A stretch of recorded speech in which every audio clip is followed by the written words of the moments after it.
papasakoti istoriją. Taip apie nieką kitą, apie Lietuvą. Viską surepuosiu nuo pradžių, nuo seniausių amžių. Lietuvai jau daugiau nei 1000 metų. Čia tau nemėgauti servelatų ant stalo per kalėdas. Brangus jaunoli, tą turėtų būti gėda. Jei tu nežinai vienos datos, pirmą kartą, kada buvo paminėtas vardas Lietuvos. Taip, 1009, šventas Brunonas į Lietuvą atmynė ir buvo pagonių nužudytas. Bam! O tada šiek tiek vėliau, 1253, jei konkrečiau, vyko labai didelis balius, nes Mindė tapo Lietuvos karalium. Mindė! Jo, visi sakom jo, Mindė! Tapo Lietuvos karalium, o vėliau Mindė buvo nužudytas, kaip Tupakas nužudytas, ir į valdžią atėjo kiti žmonės. Tuoj papasakosiu ponai ir ponios. Pavyzdžiui, Gediminas tikrai nebuvo pėsčias vaikinas. Rašė laiškus, kvietė pirklius, batsiuvius ir gydytojus, kalvius ir amatininkus, visus, kad jie biznį darytų pas mus, jo. O kai valdovų tapo Vytautas, tai Žalgirio mūšį laimėjo irgi Vytautas. Iki jūros juodosios Vytautas, teritoriją Lietuvos išplėtė Vytautas.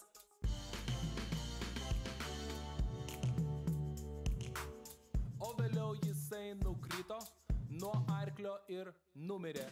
O po daugiau nei po 100 metų Martynas Mažvydas dėdėms ir tetoms parašė pirmą lietuvišką knygą. Va, katekizmas į lentyną. Dar išskirčiau tokį faktą: Liublino unijos aktą. Nauja valstybė buvo sudaryta, kokia Žečpospolita. Ir visai netrukus, praėjus porų 100 metukų, pasibeldė tuku-tuku į duris valstybės padalinimai tuku-tuku. Pirmas pasibeldė, antras pasibeldė, ir tada 1795 trečias pasibeldė. Ir tada nebeliko Lietuvos, ji buvo prijungta prie Rusijos. Žmonėms nepatiko tai, jie sukilo prieš caro valdžią sukilo. Bet sukilimai buvo numalšinti abudu, sukilimai numalšinti, o vieni sukilėliai buvo ištrimti, o kiti tiesiog pakarti. Tai Muravjovo darbas, čia Muravjovo darbas.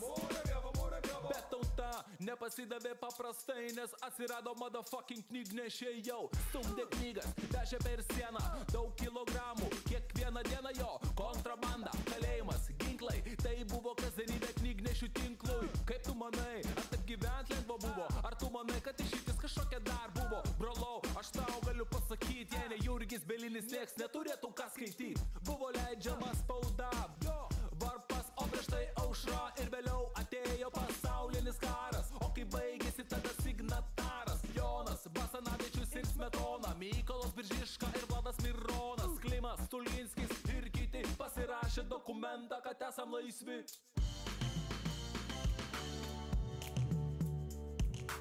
Bet laisvę pasidžiaugiam neilgai, nes kur buvę, kur nebuvę, atėjo sovietai, o po to fašistai, o po to vėl sovietai. Ir išėjo partizanai į miškus kovot prieš sovietų valdžią ne vienus metus, ir prasidėjo gyventojų naikinimas, traukinių maršrutas Lietuva, Sibiras. Taip, žmonės buvo tremiami, šitą faktą tu turėk omeny. Ir jei matai troleibuse tremtinį, tai tu užleisk jam vietą piemenį. Šaunuolis, klausyk toliau, dar tau turiu ką pasakyti daugiau. Gyvenimas dabartinės Lietuvos buvo kitoks nei prie tarybų valdžios.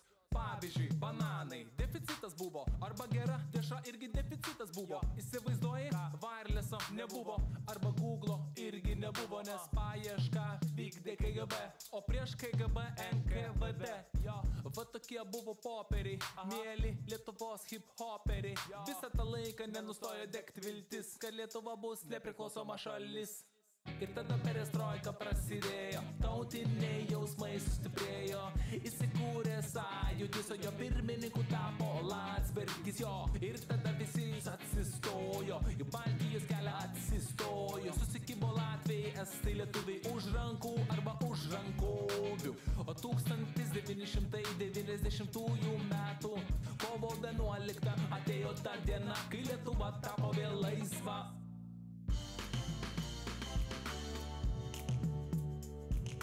Ir atėjo tada sausio 13 ir gynė žmonės Lietuvą. Ir jei manai, žinai, kad savi šaudė į savus. Tu pakrapštyk savo smegenus, savo smegenus. Tu pakrapštyk dar kartą smegenus, smegenus, savo smegenus. Tu pakrapštyk dar kartą smegenus. Jo, ačiū, kad tu pakrapštei, ačiū, kad iki galo klausei. Aš matau, tu smegenų turi, todėl viską puikiai supranti, kad Lietuvai viskas prieš akį. Reik tik nustot mušt dinderį, o dirbt ir gimdyt vaikus. Ne vieną, ne du, o 7. Arba truputį mažiau, aš nežinau, daryk kaip nori, nes aš jau baigiau.